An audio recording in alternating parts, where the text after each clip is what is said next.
وعلى آله وأصحابه أجمعين. Hamba Allah, muslimin, muslimat, muqimis salah, jamaah salat subuh yang mulia, puji kita kepada Allah Azza wa Jalla, yang diantara lain kalimat puji itu kita ucapkan Alhamdulillah. Artinya segala puji kepada Allah Subhanahu wa Ta'ala. Puji itu milik Allah yang tidak terpuji menurut pandangan Allah. Semua itu adalah puji yang batil, puji ilegal. Jadi ada puji yang kita puji setelah diuji, tidak teruji bahwa itu dipuji oleh Allah, tapi kita tetap memujinya, tetap menyukainya, tetap menyanjungnya. Itu namanya puji ilegal, artinya tidak terukur dengan puji Allah. Karena itulah segala puji itu puji yang memang menurut Allah, itulah yang terpuji. Walaupun kadang-kadang puji itu datang melalui lisan kita manusia, kita yang memujinya. Tetapi jika itu selaras dengan yang dipuji Allah, maka itu adalah puji yang legal, puji yang sah menurut Allah.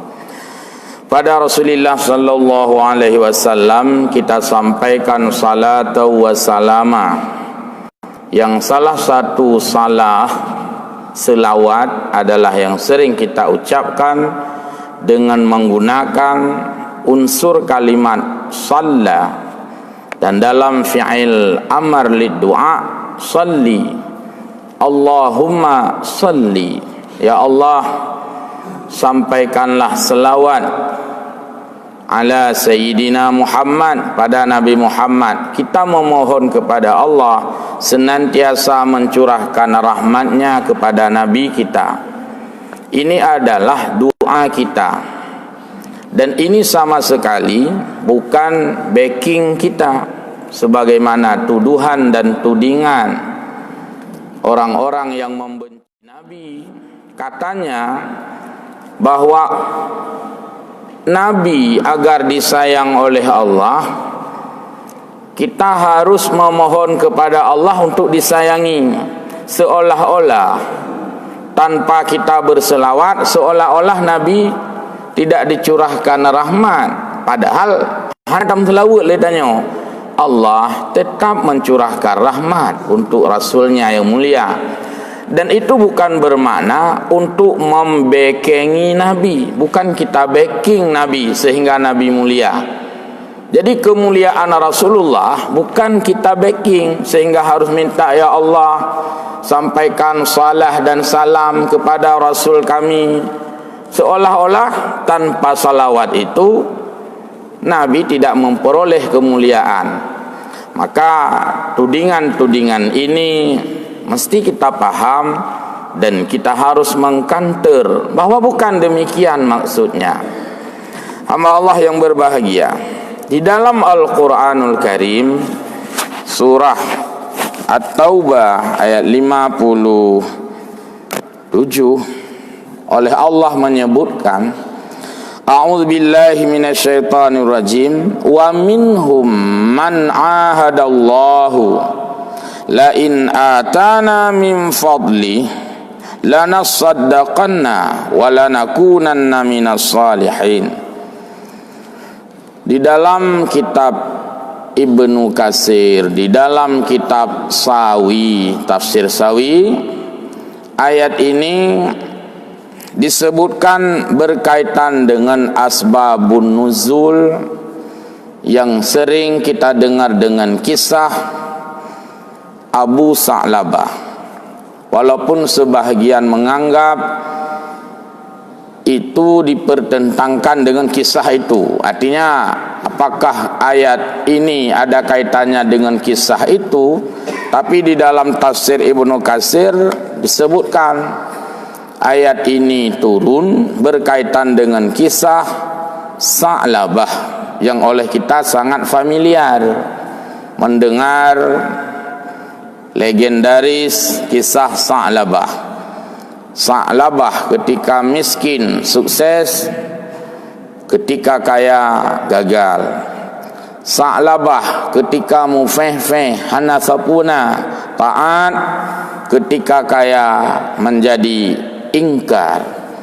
Jadi dalam ayat ini Allah katakan, wa minhum man ahadallahu, sebahagian mereka, kita manusia, sebahagian manusia ini ada orang-orang yang man ahadallah, membuat perjanjian dengan Allah, membuat komitmen dengan Allah, membuat perencanaan dengan Allah. Apa isi pengakuannya?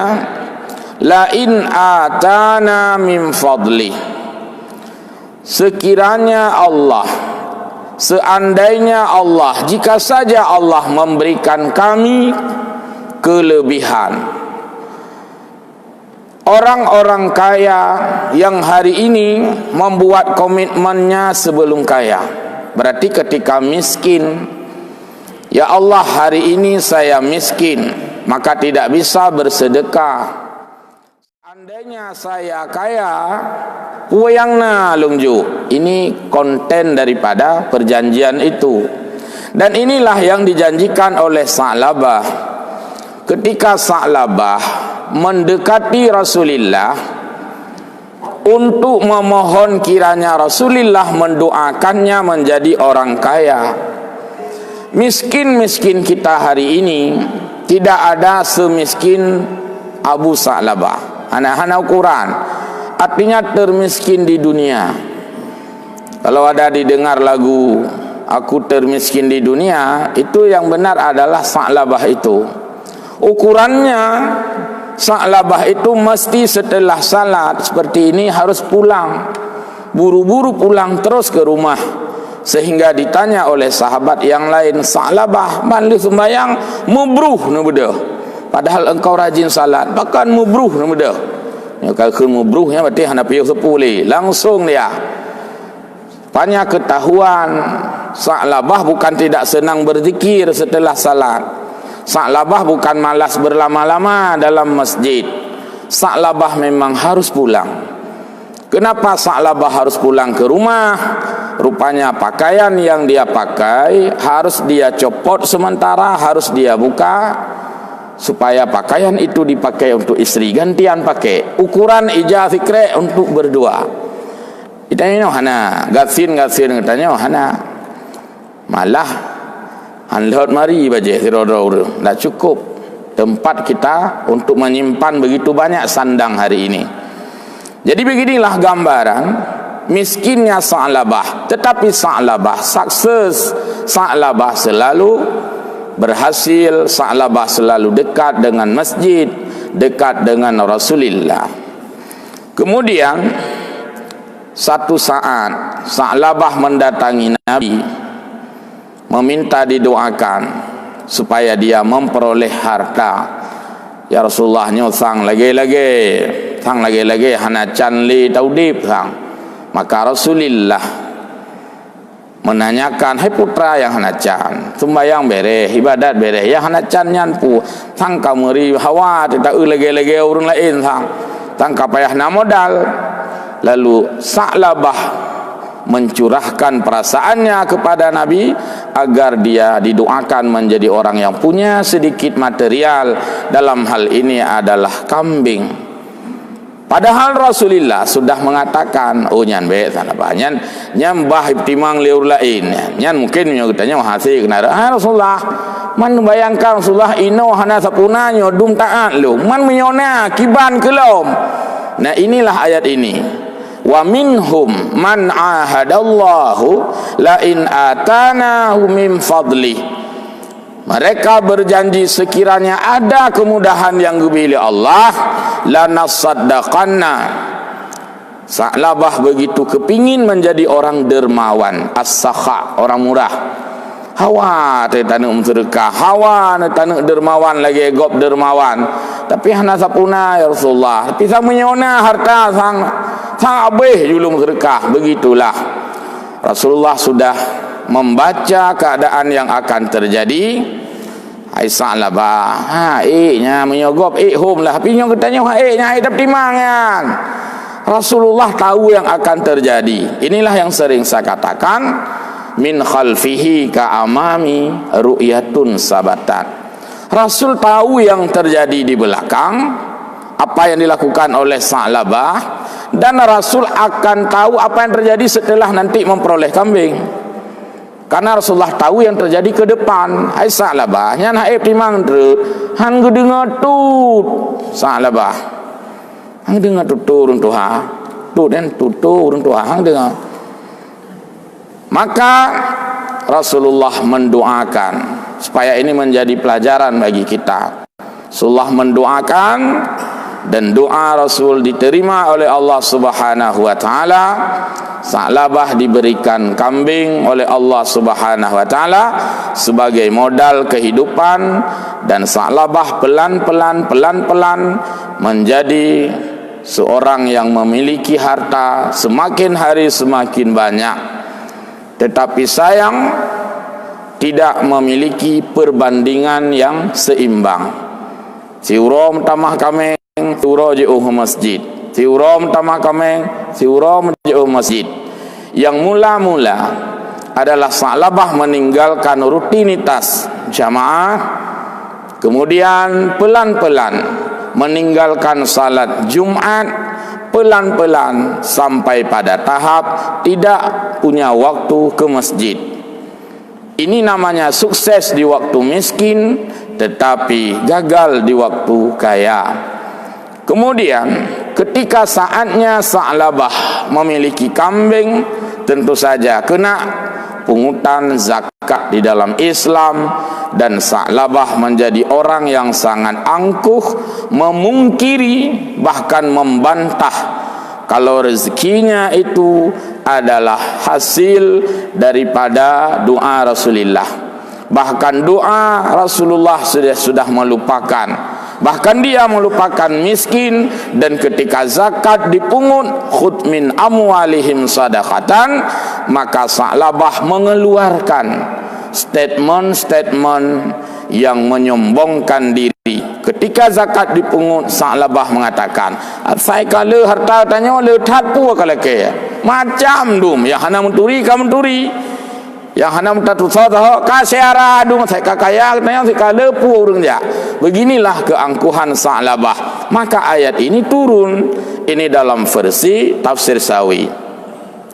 Lana saddaqanna, dia dulu berjanji akan memberikan, menjadi orang yang dermawan. Wala nakunanna minas salihin, dan dia menjadi orang yang tambah saleh.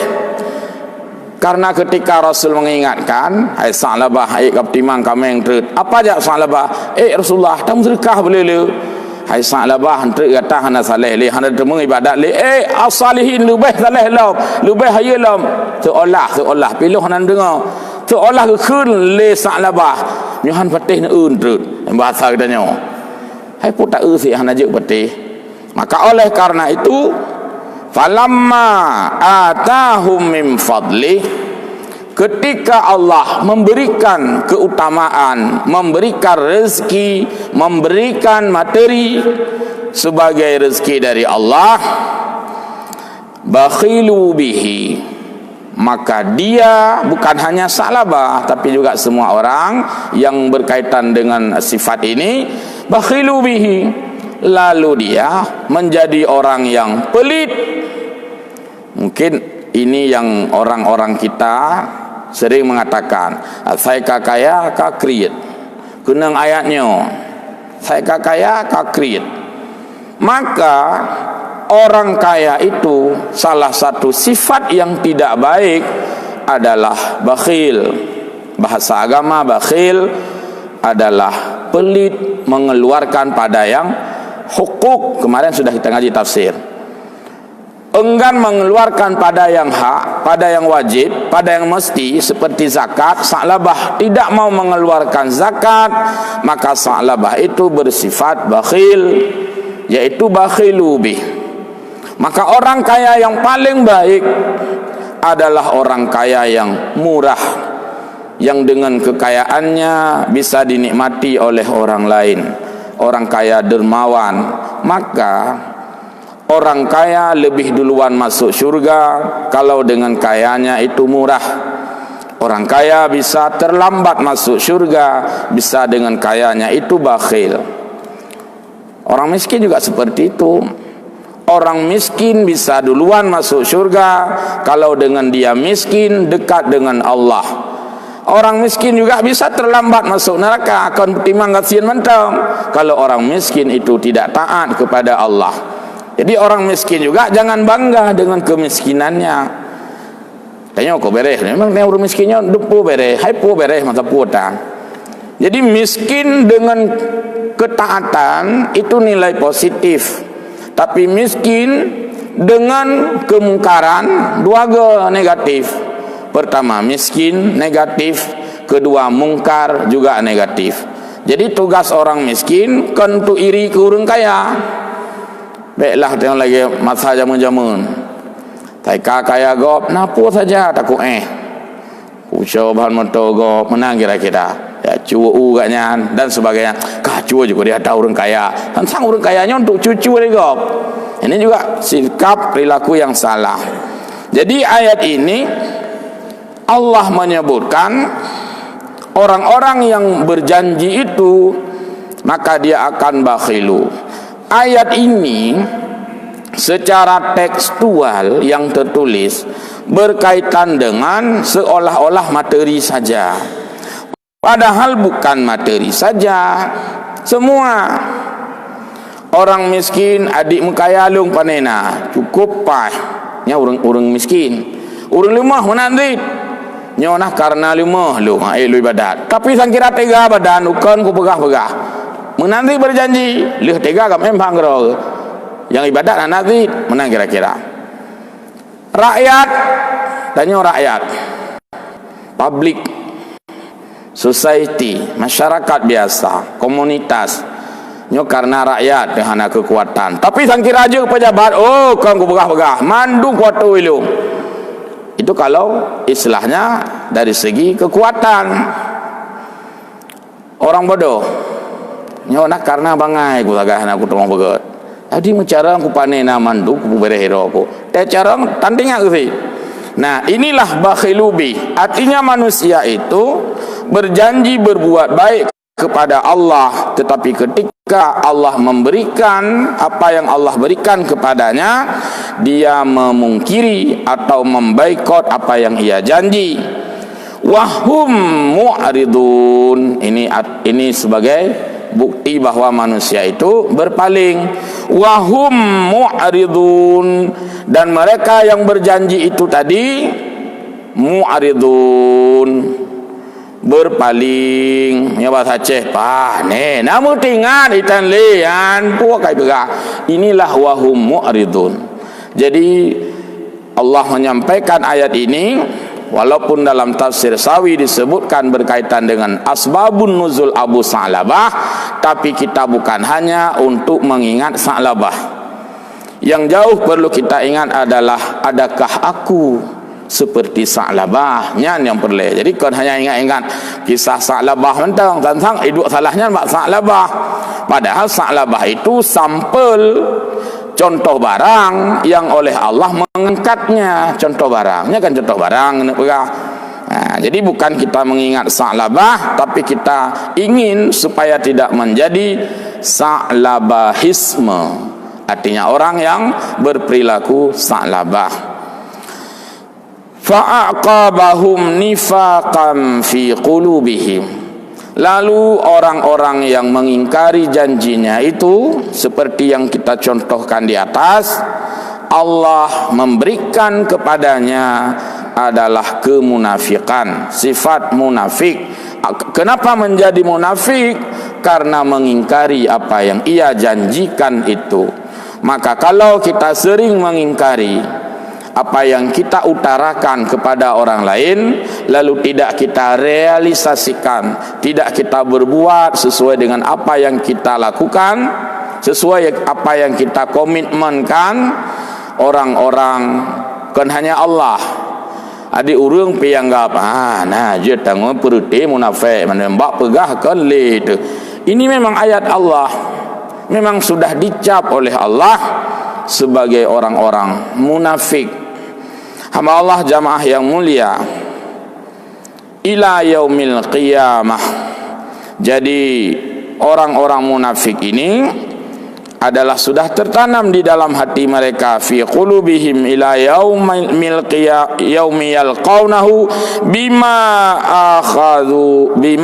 akhadallah bima ikhtalafullah, terhadap apa yang ia ingkari kepada Allah Subhanahu wa taala. Ma wa'aduhu, apa yang sudah ia janjikan, maka kunurace. Kalau saya masih ingat, na janji na puta pre, na bijeh na puta pula. Jadi yang ditunggu tadi oleh Nabi, karena Sa'labahnya berjanji, maka Nabi melihat karena yang janji bunuh kalan, maka inilah kita tergugat. Nyambak terak haba jamun hayut ha lago ino hana lago. Sa'labah menjadi sampel dalam hal ini, maka disitulah kemunafikan. Wa bima kanu yakzibun, dan itu juga merupakan perilaku manusia yang dusta, perilaku manusia yang mendustakan apa yang ia menjanjikan, terutama janji kita, komitmen kita kepada Allah. Kalau kita berjanji kepada Allah lalu kita tidak merealisasikan itu, kita telah munafik kepada Allah. Kalau yang kita janjikan kepada manusia lalu kita mengingkari itu, kita telah munafik kepada manusia, dan manusia akan mencaci maki kita atas kemunafikan yang kita lakukan.